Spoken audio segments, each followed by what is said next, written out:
1 Timothy 3. It is a trustworthy statement. If any aspires to the office of overseer, it is a fine work desired to do. An overseer then must be above reproach, the husband of one wife, temperate, prudent, respectable, hospitable, able to teach.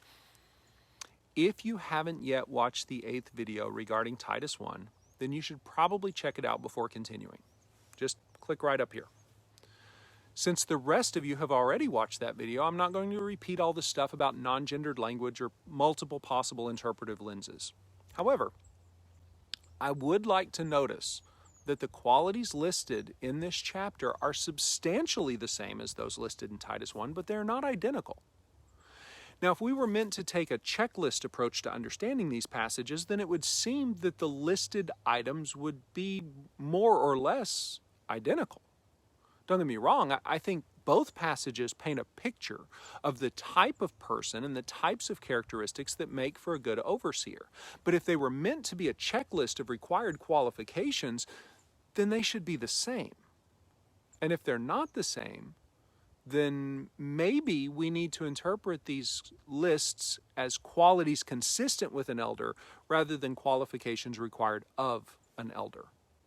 So does an elder have to have children? Does an elder have to be a husband?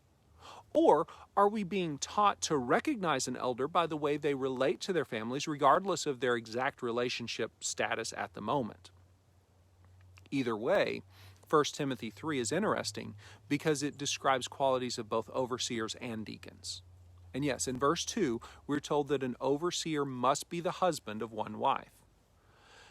But then we move into a commentary on deacons or ministers in verse 8. Deacons likewise must be of dignity, not double-tongued or addicted to much wine or fond of sordid gain, but holding to the mystery of the faith with a clear conscience. These must also first be tested, then let them serve as deacons if they are beyond reproach. Women must likewise be dignified, not malicious gossips, but temperate, faithful in all things. Deacons must be husbands of only one wife, and good managers of their children and their own households. For those who have served well as deacons obtain for themselves a high standing and great confidence in the faith that is in Christ Jesus. Okay, so this is fascinating, right? Verse 8 starts off by saying, deacons likewise must be dignified. Now, what does it mean by likewise? What is likewise? It must mean like the elders or overseers must be dignified. That's the only antecedent that makes any sense. So overseers must be dignified. Deacons likewise must be dignified. Then look at verse 11. Women must likewise be dignified. Again, notice that word likewise from the Greek hosautos, meaning in the same manner. So the progression is that Paul begins with the qualities of an overseer. Then he says, likewise, a deacon must be dignified in the same manner as an elder. But then he says, likewise, a woman must be dignified in the same manner as the deacon and the overseer before that. So in the middle of a discussion on deacons, Paul addresses a few qualities that seem specific to women. That women likewise be dignified, not malicious gossips, but temperate and faithful in all things. So here's the question. Has Paul left the conversation regarding overseers and deacons? Has he now moved on to address separate women's issues? Well, no. That can't be, because verse 12 says deacons must be husbands of only one wife. So clearly, we haven't left the conversation about church leadership, which means that Paul is including women in the consideration process. Look at this. In verses 8, 9, and 10, Paul is talking about deacons. Then in verse 11, he says women likewise. And then in verses 12 and 13, he's still talking about deacons. So it seems obvious that Paul is including women in his discussion of deaconship, which is consistent with what we know of Phoebe, a woman serving as a deacon at the church in Cenchrea.